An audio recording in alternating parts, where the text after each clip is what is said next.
Friends, इस video में हम देखेंगे कि दायरेडीहा में चलने वाले भव्य राम कथा में कैसी रही तीसरे दिन की प्रस्तुति। जी हां फ्रेंड्स, श्रवण क्षेत्रधाम के करीब ग्राम बरई का पूरा ग्राम सभा दायरेडीहा के श्री हनुमंत शिव सरोवर धाम में 7 अप्रैल से भव्य राम कथा का आयोजन किया जा रहा है, जिसकी वजह से ग्रामीणों में खासा उत्साह है। ये 5 दिवसीय राम कथा दयाराम जी के सानिध्य में कथावाचक शीतल जी महाराज वाराणसी तथा कथावाचिका मानस माधुरी सुनीता शास्त्री जी प्रयागराज द्वारा किया जा रहा है, जिसकी परिकल्पना जयशंकर सिंह ने की है। आइए देखते हैं तीसरे दिन की कथा। समस्त भाइयों, समस्त ग्रामवासी, क्षेत्रवासी, नगरवासी, मार्केटवासी, जहाँ तक मेरी आवाज जा रही हो, माइक ध्वनि विस्तारक जिन्होंने जो इस पंडाल में पहुंचने में असमर्थ रहते हैं उनके कानों तक आवाज पहुंचाने का कार्य कर रहे हैं। ऐसे हमारे भैया साउंड सर्विस, संगीतकार भैया आप लोगों के बीच में बैठे हुए हैं। नाम से तो मैं नहीं परिचित हूँ, लेकिन ये दोनों भाई को मैं व्यास मंच से प्रणाम करती हूँ। सिया राम मैं सब जग जाने, करहु प्रणाम जोर जुग पानी। आइए कुछ कहने एवं सुनने से पहले व्यास की परंपरा का पालन करते हुए मन और वाणी को पवित्र करने के लिए उस परम पिता परमेश्वर का ध्यान करती हूँ कि जिन्होंने हम लोगों को इस पृथ्वी पर लाया है, क्योंकि इस साधन के पीछे 5 दुश्मन लगे हुए, क्रोध, लोभ, मोह, मद, मत्सर। यदि इस साधन को धाम के दरवाजे पर ले जाना चाहते हो, पहले 5 दुश्मनों पर विजय प्राप्त करना होगा, और जब 5 दुश्मनों पे हम और आप विजय प्राप्त कर लेंगे, तब ये साधन हमें और आपको मोक्ष के दरवाजे पर पहुंचा देता है। बाकी पहुंचाने में असमर्थ है। क्यों? जब जन्म हुआ, बच्चे जब गर्भ में रहे, कार्य करूंगा, लेकिन जैसे हम लोग पृथ्वी पर आए, कभी माँ के प्रेम में पड़ गए, कभी बच्चों की तरह खेलने में लग गए, कभी स्कूल में पढ़ाई के लिए व्यस्त हो गए, कभी विवाह करने के बाद घर की जिम्मेदारियों में बच गए और अपना जीवन यापन करने के लिए अपने कमाई में, रोजगार में लग गए। तो उस परमात्मा को हम और आप धीरे धीरे भूलते चले गए, क्योंकि हमारी और आपकी जिम्मेदारियां बढ़ती चली गई और हम आप परमात्मा से विमुख होते चले गए। अच्छा, परमात्मा से विमुख होते चले गए तो और सारे कर्ज का निर्वाह भी तो करना है। भाई किसी का पुत्र हो तो हमें अपना पुत्र धर्म निर्वाह करना है, किसी का भाई हो तो भाई धर्म निर्वाह करना है, किसी का पति हो तो पति धर्म निर्वाह करना है, पिता हो तो पिता धर्म निर्वाह करना है। जबकि अपने पूरे जीवन की कमाई अपने परिवार में लोग अस्त व्यस्त कर देते हैं। मान लो पानी पीना है हमें और आपको तो एक हैंडपंप नल की आवश्यकता पड़ेगी, तो नल लगवाना जरूरी है। रहने के लिए सुंदर मकान बनवाना जरूरी है, हर सुख सुविधा पाना जरूरी है। लेकिन विचार करके देखा जाए, उस परमात्मा को हम और आप कितना टक्स दिए हैं, जिन्होंने हमारा और आपका सुंदर मनुष्य का शरीर दिया। विचार करने की बात है। और मनुष्य का शरीर पाने के बाद ही हम और आप परमात्मा का भजन कर सकते हैं। ये जीवन है ना, ये जीवन जो है ये उधार मिला। तो कैसे उधार मिला भैया? एक कीर्तन के माध्यम से, ई दहिया मिली बा उधार, विचार करो जग रसिया। ई दहिया मिली बा उधार, विचार करो जग रसिया। लेकिन ऐसी बात नहीं है। तो मैं इन बेटियों पे कहूंगी कि एक दाई बोलाए 10 दाई बोलाए, न सुनाई बेटवा अहुआ से उठ लगा हूँ नहीं आवे। बहु प्यार दुलार ने खोवाया है, कटु बचन कहे खरी खोटी सुनावे। और एक बार बोलाए सुनाई बिटिया, भोजन तज के दौड़ी चली आवे। और इनका दुलार भले कम मिलावा, बिन मांगे जल पान करावे। और बिन मांगे जल पान करावे। तो बताइए, बेटियों का दर्जा हमारे और आपके समाज में ऊंचा है कि बेटों का? तो सब कह रहे हैं हम आत्मदेव पंडित जी की तरह हैं, बेटोए के चक्कर में रहूंगा, भले 4 लाख बाद में मिले। गजब की दुनिया, गजब की दुनिया है, कोई बात नहीं है। लेकिन मैं यही कहूंगी कि आज हमारे और आपके समाज में बेटी और बेटों में अंतर नहीं है, क्योंकि बेटियां जो है बिना मांगे पर भोजन कराती हैं और बेटा मांगने पर भी नहीं सुनते। तो कई दिनों से साथ दे रही हैं हमारी बहन, छोटी बहन जयंती जी। और मैं जहाँ रुकी हूँ वो भी एक बेटी की तरह है, प्रिया। सुबह शाम दोपहर तीनों समय नाश्ता और जल पानी लेकर के पहुंची रहती है।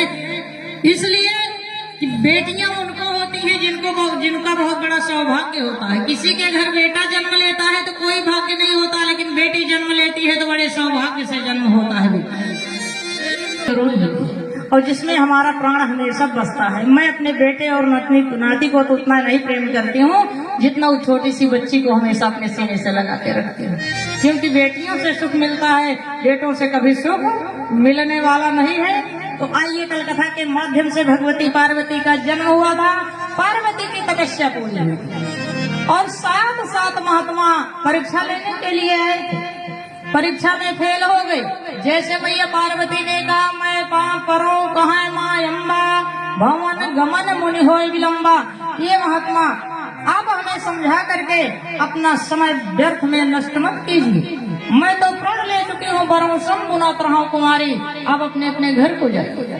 सारे महात्मा माँ जगदम्बा की जय जयकार करते हुए अपने अपने स्थान को प्रस्थान।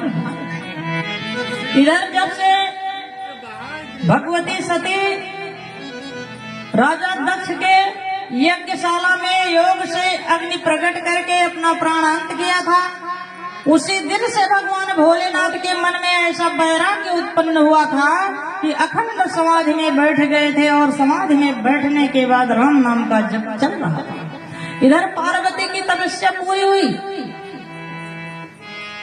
उधर देवता चिंतित हैं, क्योंकि उस समय एक ऐसे असुर था कि जिससे सारे देवता परेशान हो गए। और देवता बड़े दयालु होते हैं, असुरों के पास घोर तपस्या करने की शक्ति होती है। तो तारकासुर घोर तपस्या किया था, सारे देवता वरदान दे चुके थे।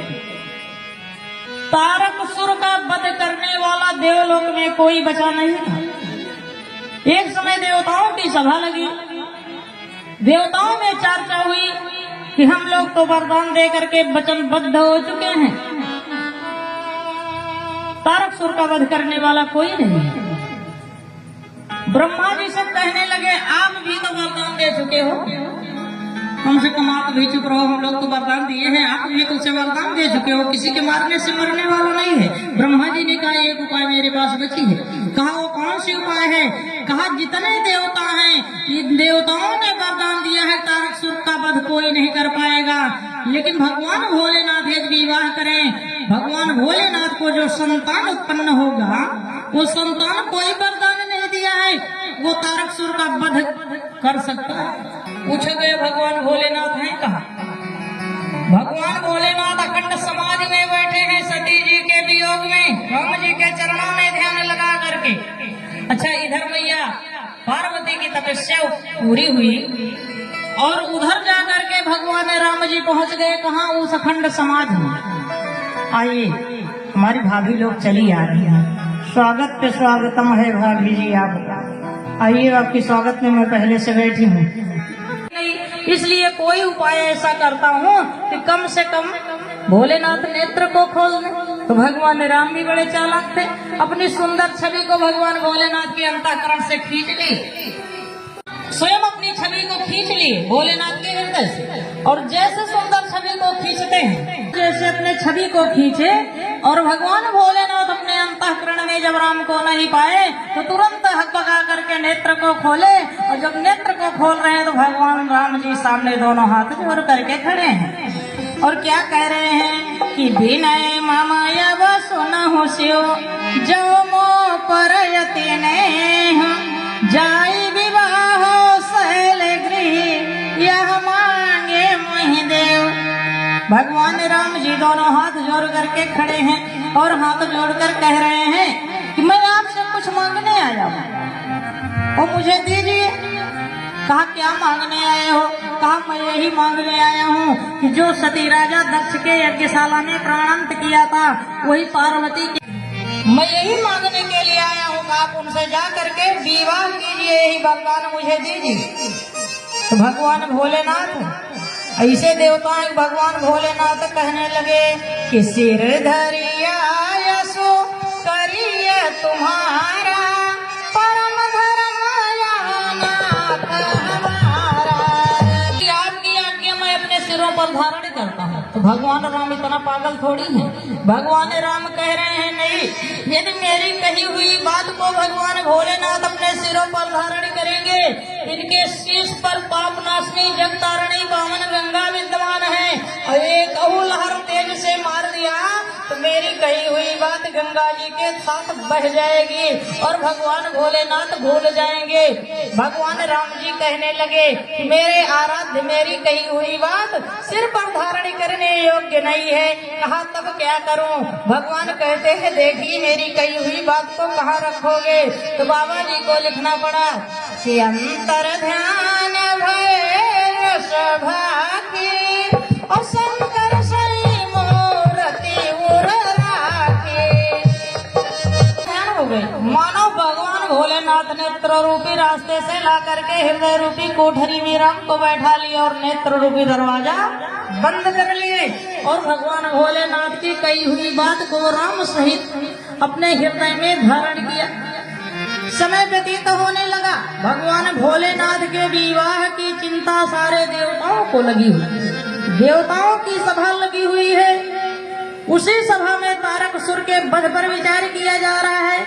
पूछा गया, भगवान भोलेनाथ कहाँ है? पता लगा अखंड समाधि में है। कहा समाधि में पहुंचेगा कौन? कहा नारद ऐसे भक्त है पहुंच जाए। कहा ठीक है, नारद जी को भेजा गया।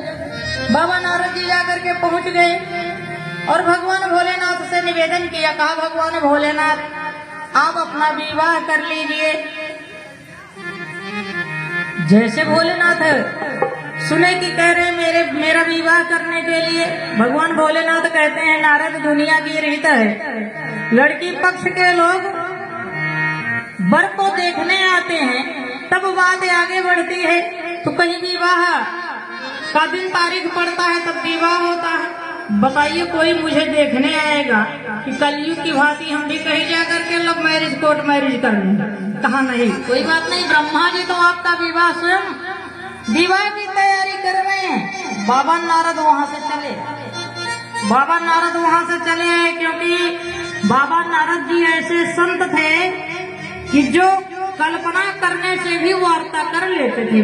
भगवान भोलेनाथ, भगवान भोलेनाथ अखंड समाधि में बैठे हुए। यहाँ देवताओं में चिंता जागृत हुई, भोलेनाथ अखंड समाधि में बैठे हैं, जगाएगा। कहा कामदेव को बुलाइए। कामदेव आए, देवताओं की सभा में हाथ जोड़ करके बैठ गए। कहा ब्रह्मादेव मुझे क्या आदेश कर रहे हो? कहा यही मेरा एक काम करना है। भगवान भोलेनाथ अखंड समाधि में बैठे हुए हैं, समाधि से उनको जगाना होगा। कामदेव हाथ जोड़ करके रोने लगा। कहा प्रभु यदि मैं भगवान भोलेनाथ को जगाने जाऊंगा तो वापस नहीं आऊंगा।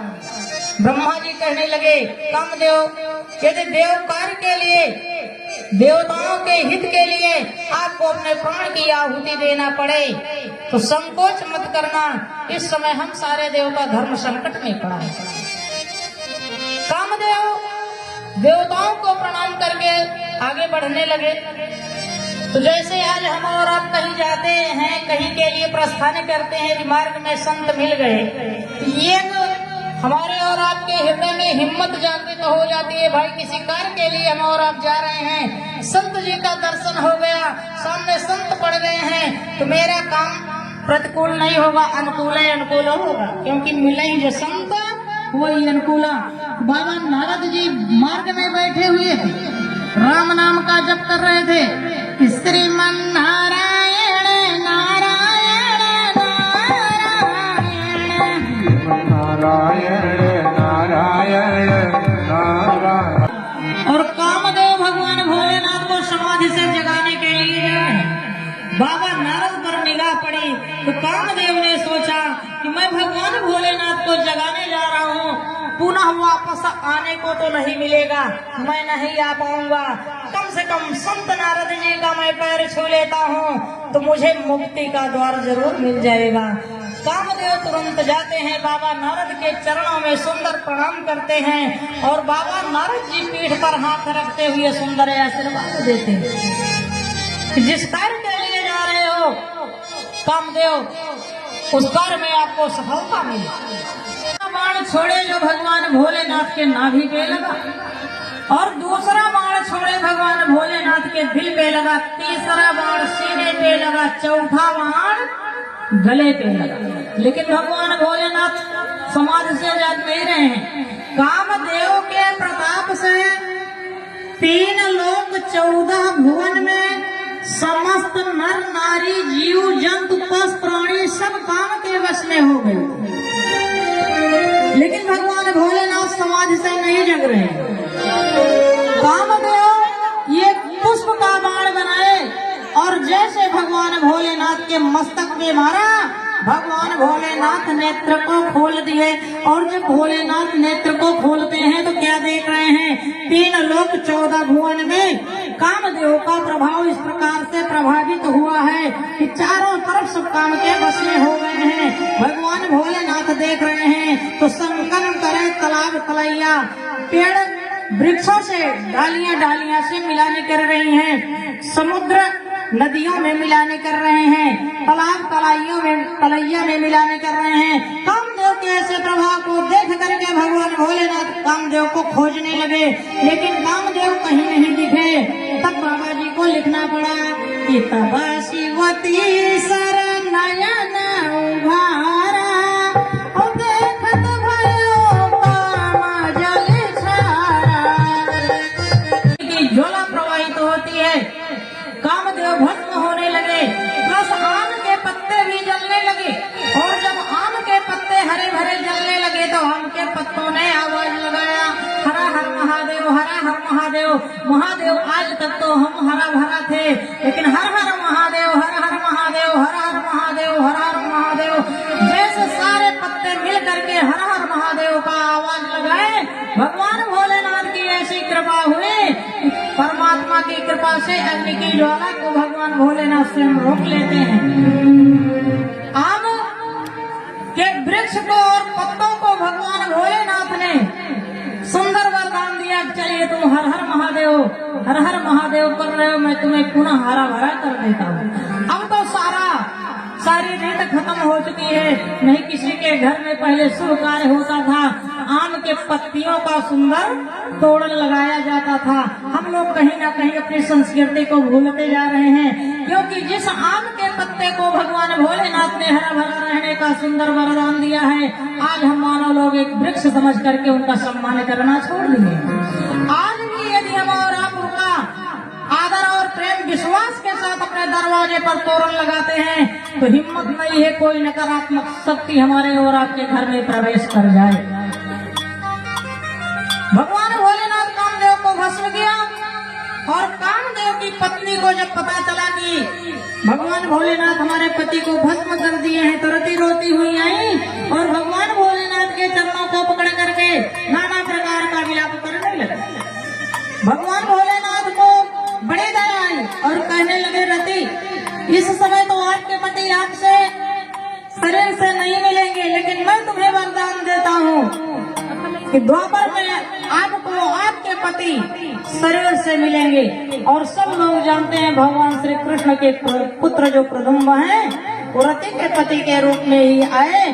तो बोलिए गौरी शंकर भगवान की, बोलिए राजा रामचंद्र भगवान की जय हो। इस प्रकार से भगवान भोलेनाथ समाधि से जागे और पुनः भगवान भोलेनाथ को देवताओं की सभा में लाया गया। भगवान भोलेनाथ देवताओं की सभा में बैठ गए।